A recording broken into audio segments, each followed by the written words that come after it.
When Ottoman forces breached the walls of St. Helena's convent in 1453, they found 43 nuns who had lived their entire lives without knowing a man's touch. What happened over the next 6 years was so horrific that the empire itself tried to erase every record. Tonight, you'll discover why their fate was deliberately hidden for centuries, and why death would have been mercy.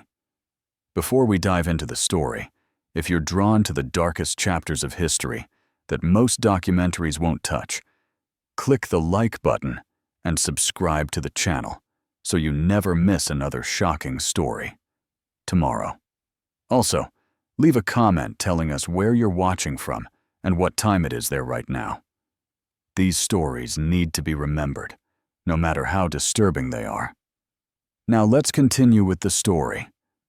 The convent of St. Helena sat in the hills above Trebizond, its stone walls overlooking valleys where olive trees bent in the autumn wind.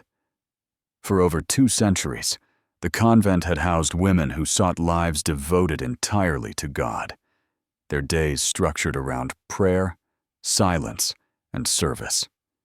In 1453, 43 nuns called this place home. The youngest, Sister Maria of Antioch, had taken her final vows just 2 years earlier at 19. The oldest, Mother Superior Theodora, had lived within these walls for 35 years, her entire adult life dedicated to maintaining the spiritual discipline that defined their existence. Ottoman military records preserved in the Topkapi archives reveal that religious institutions were specifically targeted during the final conquest of Byzantine territories. The strategy was deliberate. Christian convents represented more than buildings or communities. They symbolized spiritual resistance, proof that the cross still stood in lands claimed by the Crescent.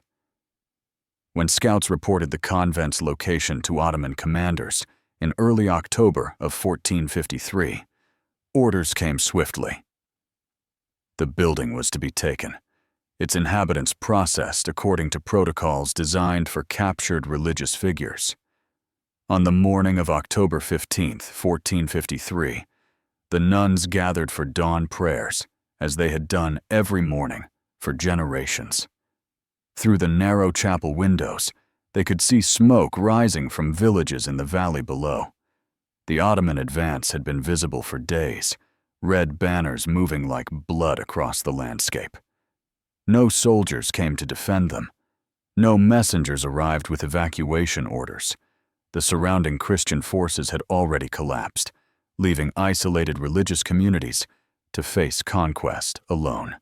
Mother Superior Theodora led the prayers that morning with hands that trembled slightly. She was 53 years old, her face lined from decades of fasting and prayer, her body weakened by the austere life she had chosen. Around her, the other nuns knelt in their white habits, heads bowed, voices joining in hymns that had echoed through these stone walls for 200 years. They knew what was coming. Stories had reached them from other fallen territories, whispered accounts of what happened when Ottoman forces encountered communities of religious women.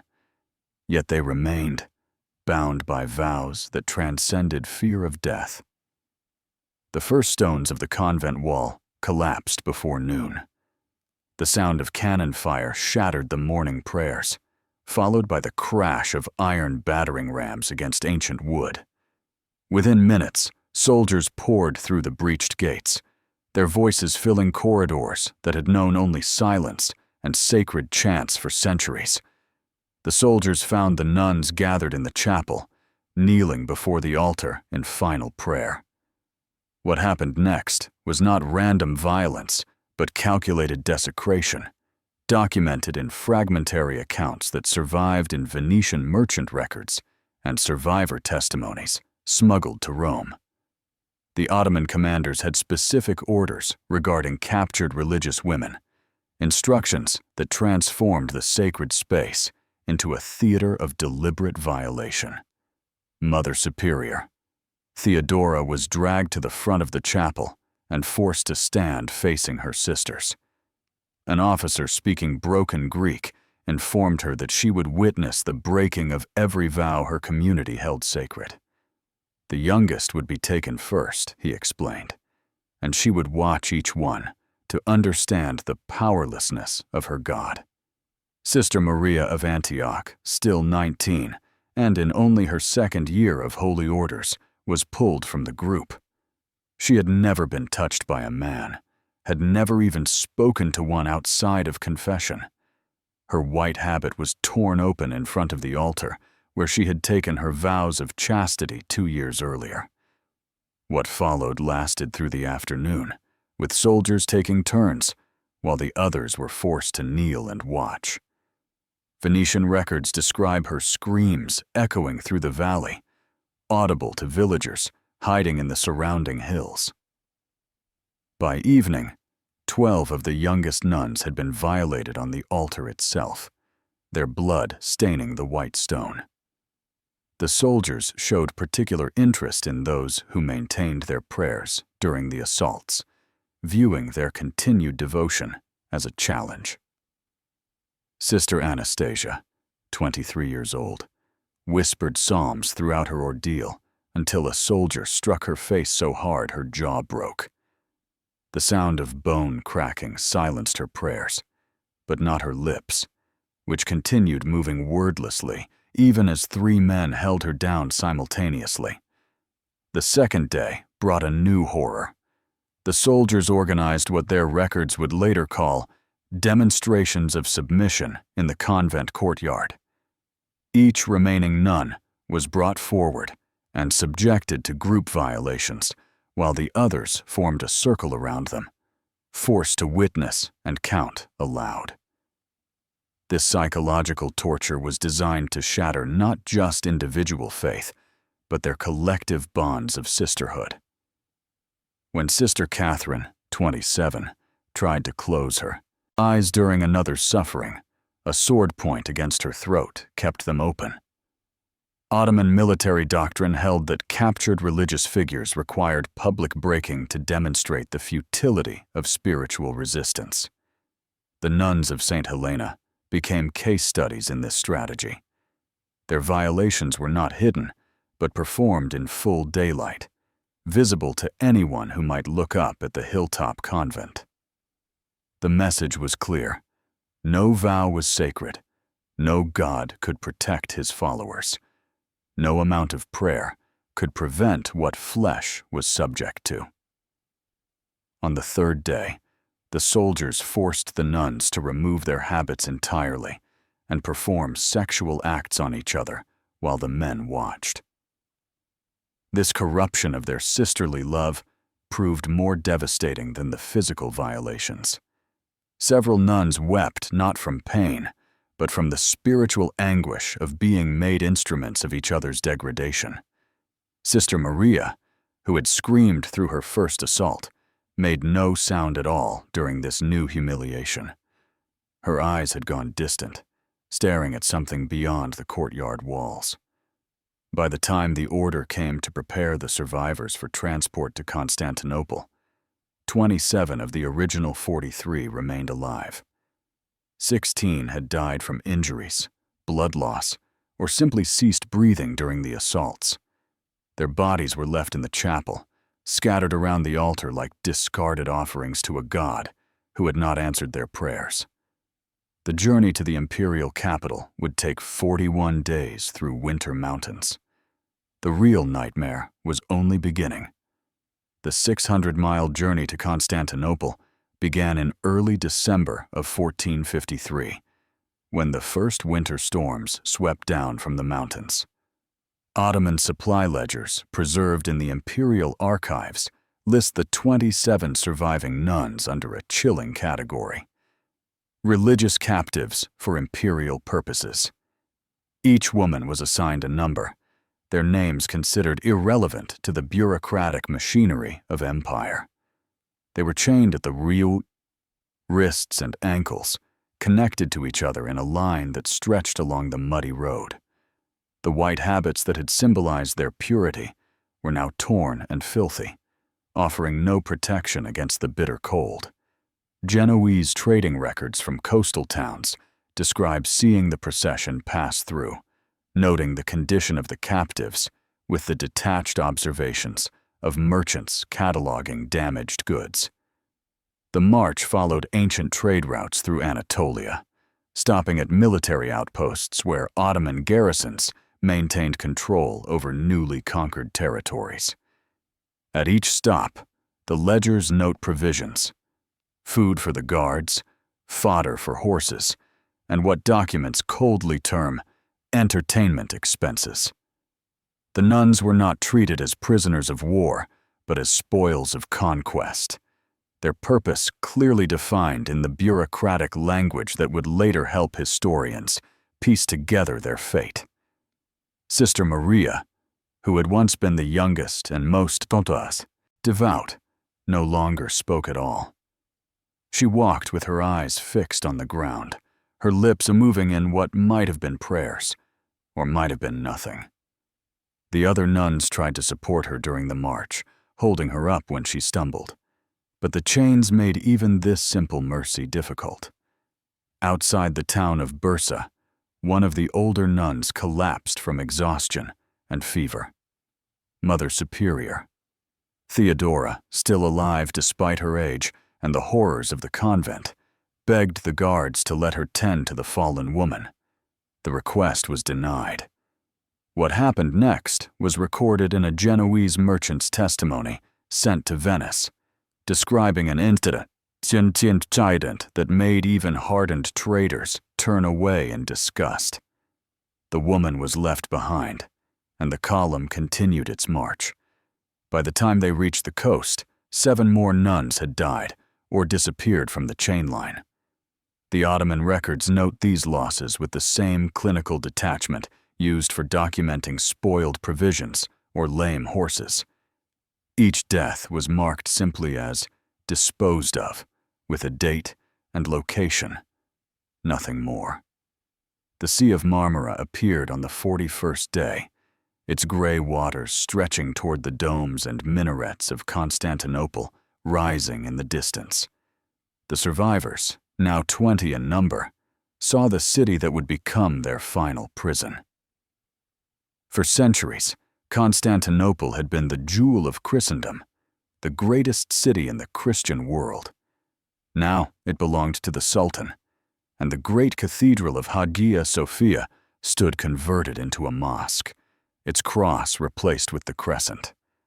As they approached the imperial capital, passing through streets filled with the sounds and smells of a thriving metropolis, the nuns understood that their journey had brought them not to judgment or execution, but to something far more calculated. The Ottoman Empire had not brought them 600 miles simply to kill them. The gates of Topkapi Palace loomed ahead, and beyond those walls lay a fate that would prove worse than any death they might have imagined during their long march through winter. The sealed wing of Topkapi Palace, where the 20 nuns were taken, had served many purposes throughout the empire's history, but never one quite like this. Venetian diplomatic correspondence intercepted in 1454 describes whispered rumors spreading through Constantinople's foreign quarters about Christian holy women held somewhere within the imperial complex, their fate unknown, but clearly terrible. The nuns were not sent to dungeons or execution chambers. Instead, they were confined to quarters that mimicked comfort while serving a far darker purpose: gruesome sexual practices, like sleeping with 10 men in a gang. Ottoman court records, discovered when the archives were finally opened in 1923, reveal a systematic program the Grand Vizier himself had designed. The goal was documented in his own hand: to transform symbols of Christian spiritual purity into living demonstrations of Ottoman supremacy. Court physicians were assigned to monitor the women's health with clinical precision. Medical journals preserved from this period contain entries that read like livestock breeding records, tracking cycles, noting physical conditions, and documenting outcomes with the detached language of scientific observation. The physicians were not there to heal, but to ensure the program's success. Palace servants who worked in the sealed wing rarely spoke of what they witnessed, but a few accounts survived. A Greek slave woman's testimony, given decades later after her escape to Venetian territory, described hearing prayers echo through the corridors at all hours. The nuns clung to their faith even as everything else was systematically stripped away, their voices rising in Latin hymns that palace guards found deeply unsettling. The Ottoman strategy was as psychological as it was physical. The women were subjected to what documents euphemistically call re-education in service, a process designed to break not just bodies but souls through sexual degeneracy. They were forced to abandon their religious practices, punished when they prayed, and subjected to conditions specifically calculated to destroy their sense of sacred identity. Sister Theodora, the former Mother Superior, became the primary target. At 53 years old, she represented the oldest and most devoted member of their community. Ottoman records show particular attention paid to her breaking, with court officials viewing her submission as essential to crushing the others' resistance. When she refused to renounce her vows, the consequences were severe enough that even palace servants whispered about the cruelty. French diplomatic reports from 1454 mention disturbing rumors reaching European courts. Merchants trading with Constantinople brought back stories of Christian nuns visible through palace windows, their white habits discarded, their hair shorn, their faces hollow with suffering. The reports were fragmentary and often dismissed as anti-Ottoman propaganda, but the core truth remained buried in the details. By spring of 1454, the physicians' medical records began documenting pregnancies. 13 of the nuns showed signs of conception, their bodies monitored with the same clinical precision applied to prized breeding animals. Each pregnancy was noted with dates, anticipated delivery times, and projections for infant outcomes. The women themselves had no say in any decision regarding their own bodies or the lives growing within them. The psychological devastation this caused went beyond what even the Ottoman officials had anticipated. Palace servants reported that several nuns had stopped eating entirely, requiring forced feeding to keep them alive. Others had ceased speaking, their silence more disturbing than screams would have been. The program was achieving its goals, but the cost was creating women who existed somewhere between life and death. Their spirits crushed, but their bodies kept functioning for the empire's purposes. Between April and December of 1454, 13 births occurred within the sealed wing of Topkapi Palace. Ottoman court physicians wrote about each delivery with the meticulous detail they applied to all imperial medical matters, their journals preserved in archives that would remain sealed for nearly 5 centuries. The first birth came in late April. Sister Catherine, 28 years old and a nun for 6 years, had spent her entire pregnancy in a state of near catatonia. Palace servants reported she had not spoken a single word since arriving at the palace months earlier. When labor began, the court physicians noted her complete silence, even during the most intense contractions. She delivered a healthy male infant, which was immediately taken from the room. The medical record notes simply, "Mother showed no reaction to infant removal, unresponsive to all stimuli." Sister Theodora's pregnancy had shocked even the Ottoman physicians. At 53, she was considered far beyond childbearing age, yet the medical examinations confirmed conception. Her body, weakened by decades of convent austerity and months of captivity, struggled with the burden. A Turkish physician's private journal, discovered in 1847, contains a detailed account of her deteriorating condition throughout the summer months. The delivery came in early August and lasted 7 hours. The bleeding would not stop. Palace physicians tried every technique known to their medical practice, but Theodora's aged body simply gave out. She died shortly after midnight, never having seen the infant that killed her. The physician's journal entry ends with an unusual personal note. Even in death, her lips moved in prayer. What God answers such devotion with such suffering? The infants born to these women disappeared into the empire's vast machinery. Ottoman administrative records show they were distributed according to a predetermined system. Some went to military families as adoptive children, raised as Muslims with no knowledge of their mother's origins. Others were sold into slavery, their value determined by health and appearance. None remained with the women who bore them. French diplomatic correspondence from 1455 contains a cryptic reference to this program. A French ambassador's private letter mentions hearing rumors of forced Christian births within the palace walls, but notes that Ottoman officials denied any such occurrences. The systematic nature of the denial itself suggested truth beneath the official silence. By autumn, the psychological impact on the surviving nuns had reached catastrophic levels.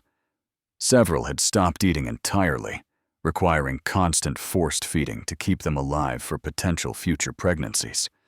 Palace servants began referring to them as the silent ones, reporting that the women moved through their confined quarters like ghosts, neither living nor dead, but trapped in some terrible state between. Sister Agnes of Smyrna, one of the few who retained any spark of defiance, began organizing what palace records would call the resistance incident. In whispered conversations during brief moments when guards were not watching, she convinced 2 other nuns to join her in a final act of control over their own fates. They had discovered that certain cleaning compounds kept in their quarters could be ingested, offering a path to escape that their captors had not anticipated. The plot was discovered before they could act. What happened next would be recorded in multiple sources, each account more disturbing than the last, and marked the final breaking of any organized resistance among the surviving nuns. The discovery of the suicide plot in early 1455 changed everything within the sealed wing. Palace records document the response with bureaucratic precision, noting dates, participants, and the specific measures taken to prevent future attempts. What those clinical entries do not capture is the deliberate cruelty that followed, witnessed by palace servants whose testimonies would surface decades later. Sister Agnes of Smyrna was identified as the organizer. She had been 31 when captured at the convent, strong-willed and outspoken even among her fellow nuns. During the months of captivity, she had maintained a core of resistance that inspired others. The Ottoman officials viewed her influence as a direct threat to the program's effectiveness. A Greek Orthodox priest's testimony, preserved in Vatican archives and dated to 1472, describes what he learned from a former palace guard who sought absolution before death. The guard's confession detailed events from that winter, speaking of punishments designed not just to break one woman, but to shatter the collective spirit of all the survivors. He mentioned practices like hanging upside down, pleasing 2 men in turns, or sometimes having a rope hung round their necks like a leash and asked to go round the men in circles, doing all sorts of sexual things.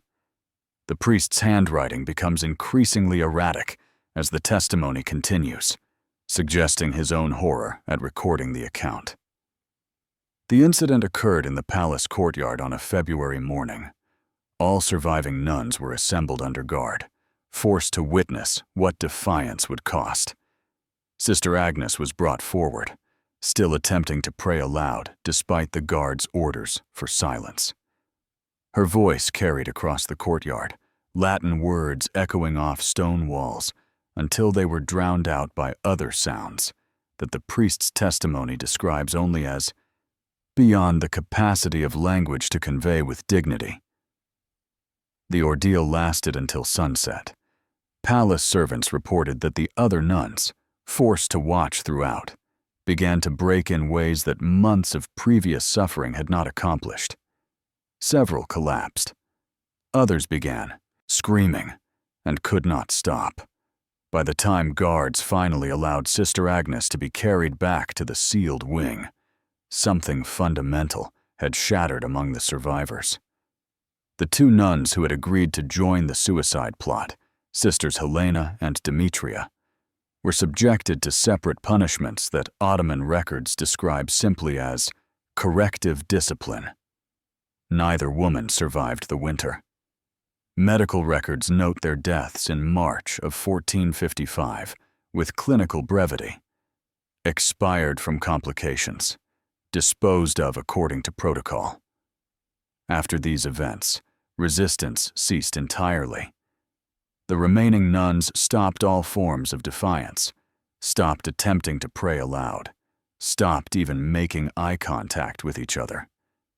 Palace servants noticed the change immediately. Where before there had been whispered hymns and furtive prayers, now there was only silence. The women moved through their confined space like automatons, responding to commands, but showing no spark of individual will. French diplomatic reports from this period note a disturbing rumor spreading through Constantinople's foreign quarters. Merchants claimed that certain areas of Topkapi Palace had become haunted, that servants refused to work in particular corridors where the air itself felt wrong. Ottoman officials dismissed such talk as superstitious nonsense, but the reports persisted. By spring of 1455, the physicians' records show a disturbing pattern.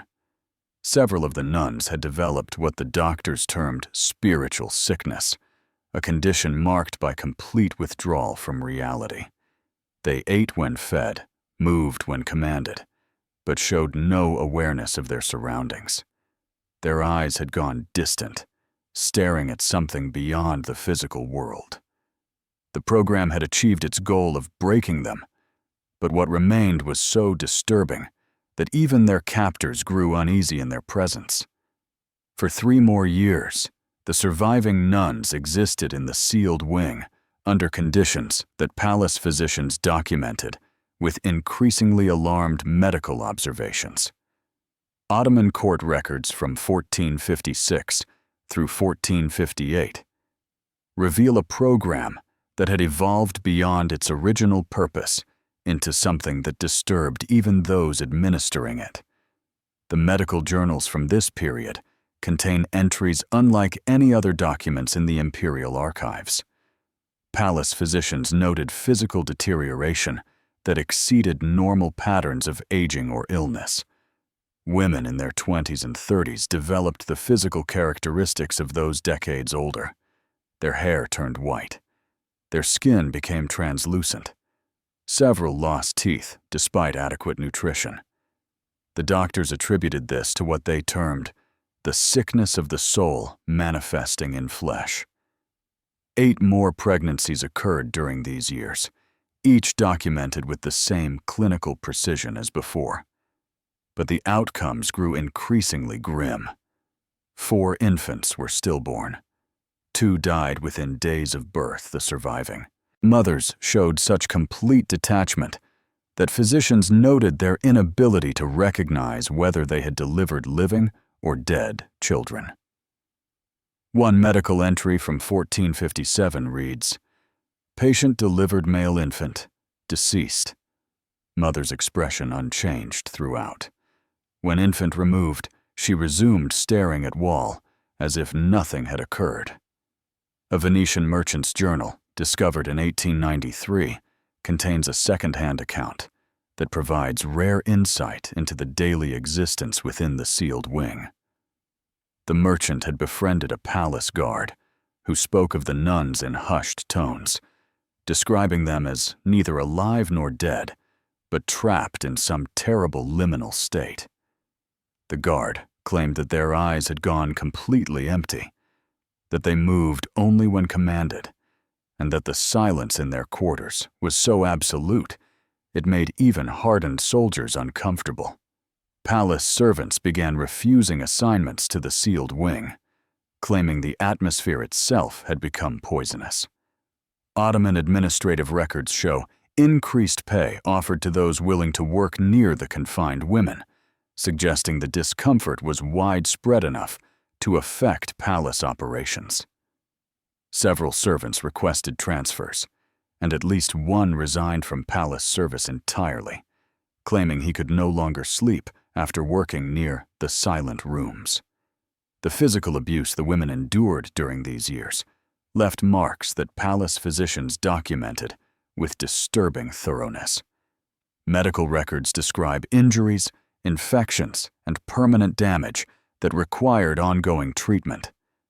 The doctors' journals reveal growing concern not about the women suffering, but about maintaining them in functional condition.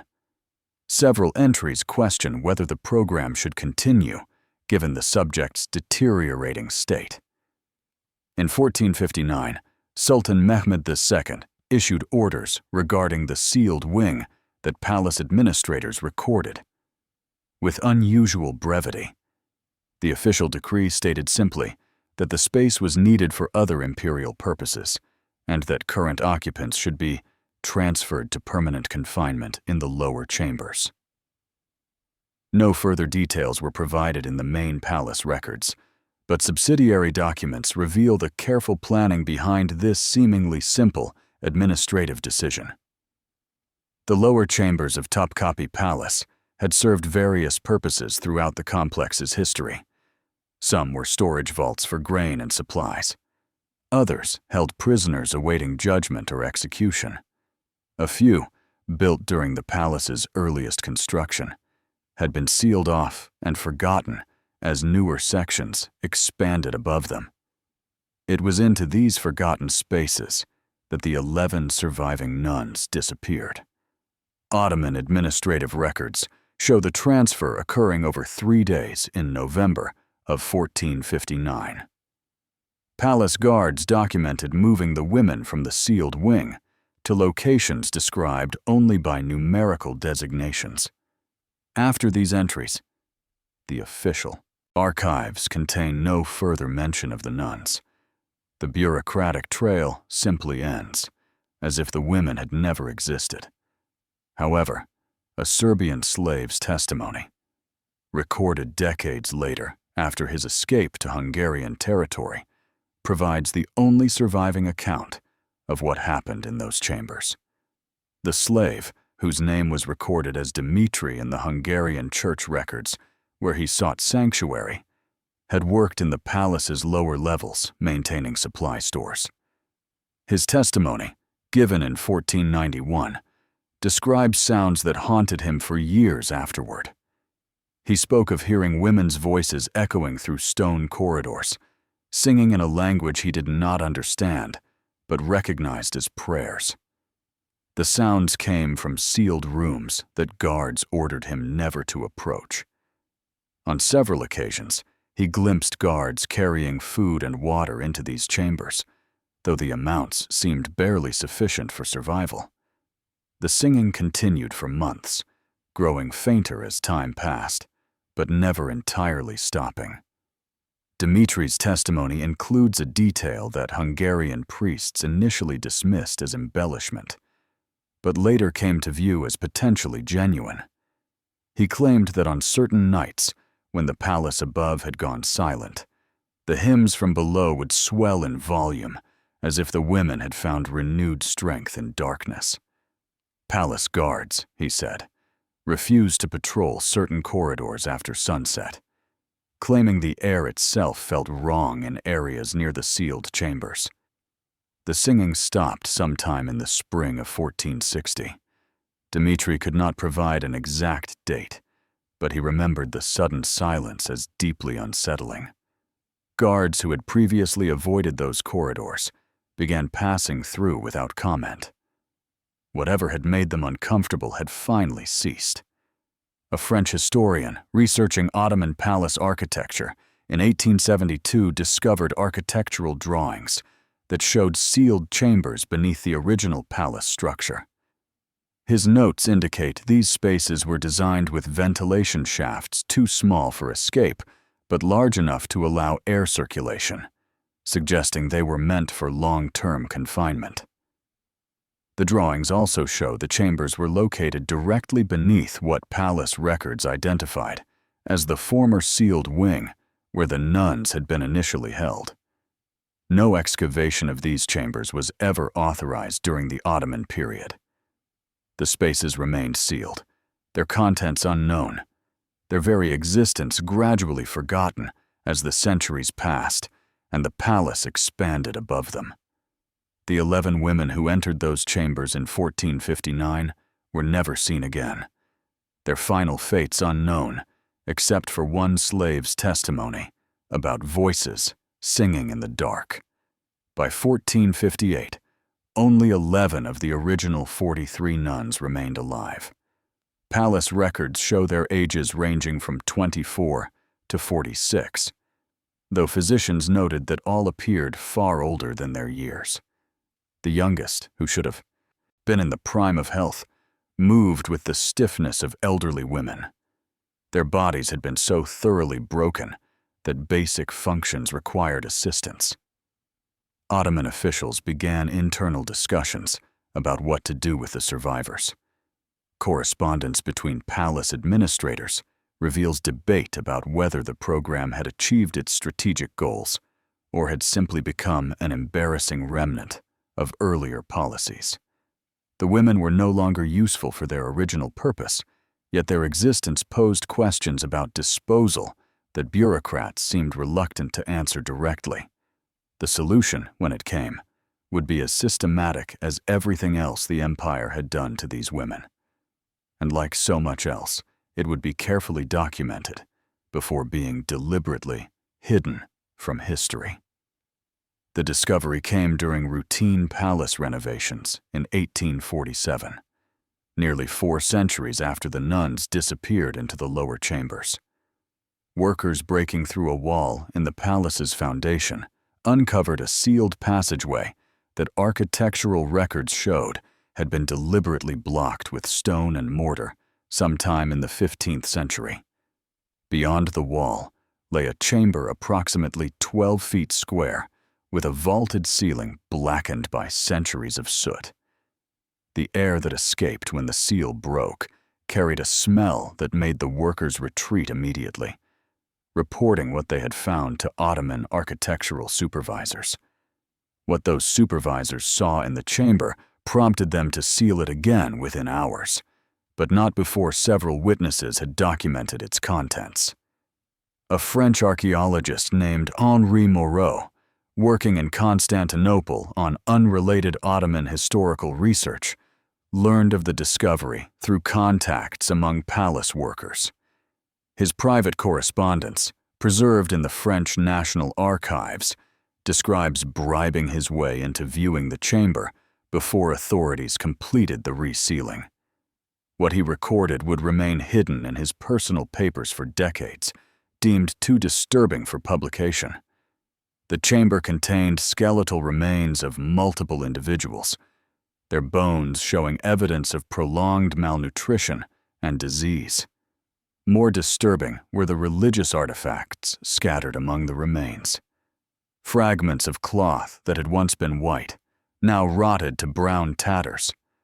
A crude cross fashioned from what appeared to be broken pottery, and covering nearly every surface of the walls, scratched into stone with such force that fingers must have bled in the carving, were Latin prayers and psalms. Moreau's letters describe his shock at recognizing the texts.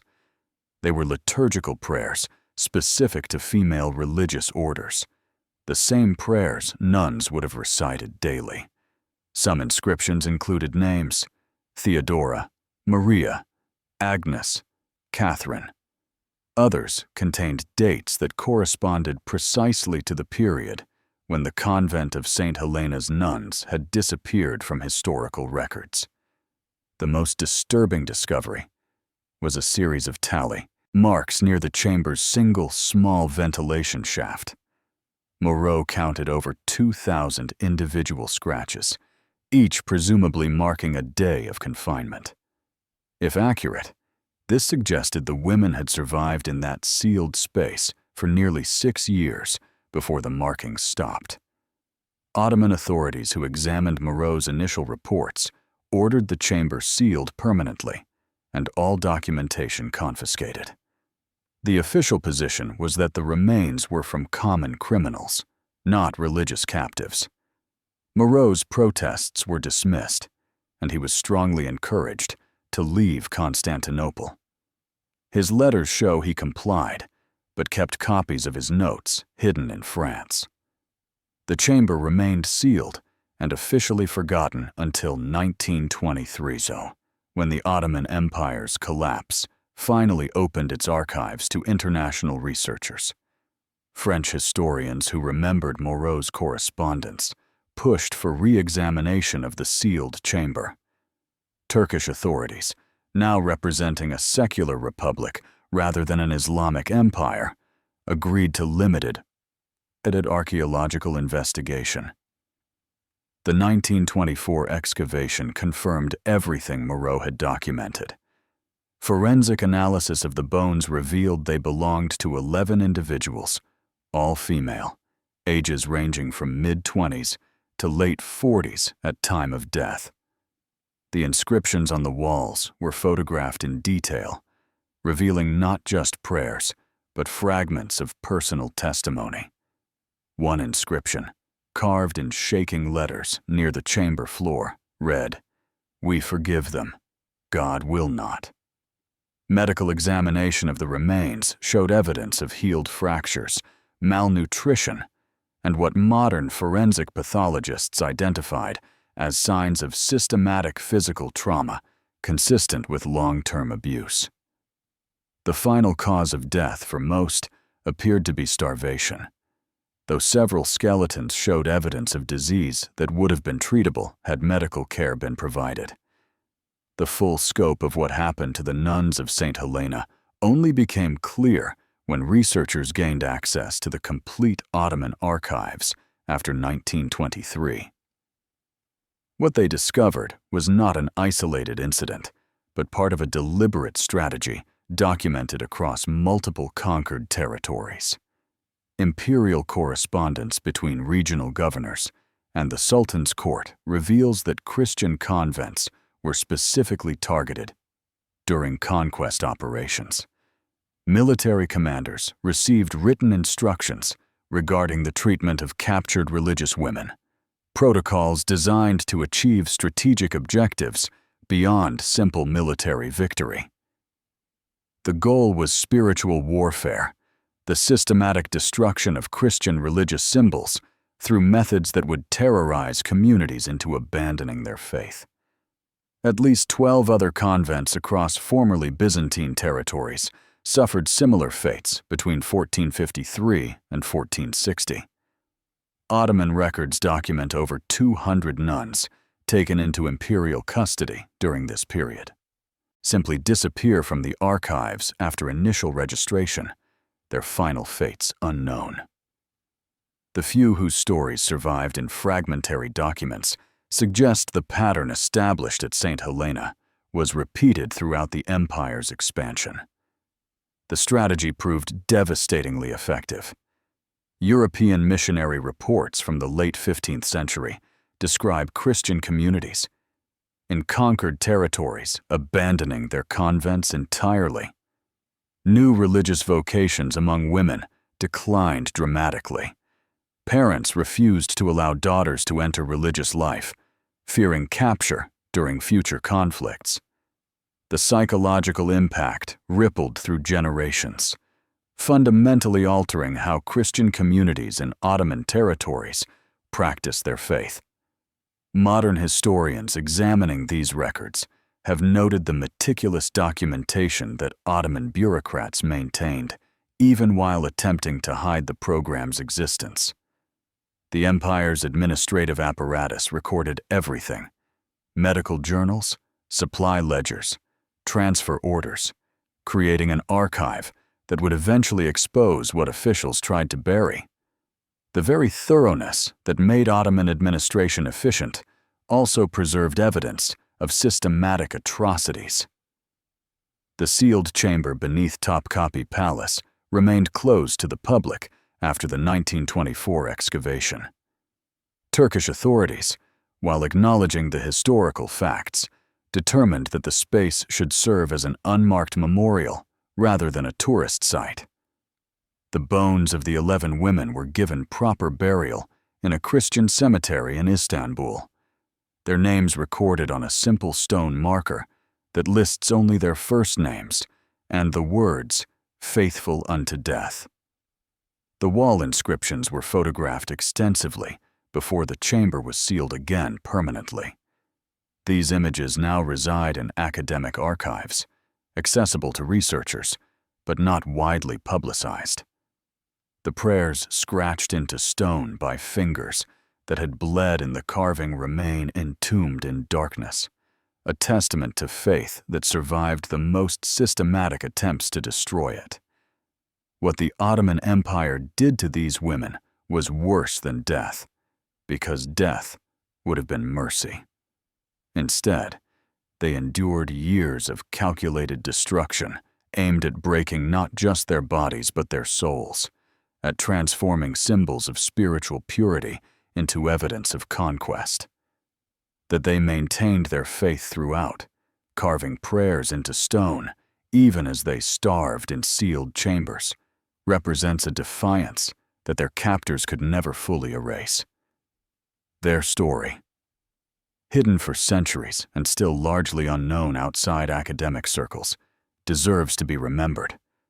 Not because it serves any political agenda or promotes hatred between faiths, but because these women's suffering and resistance represent something fundamental about human dignity and the power of faith to survive even the most deliberate cruelty.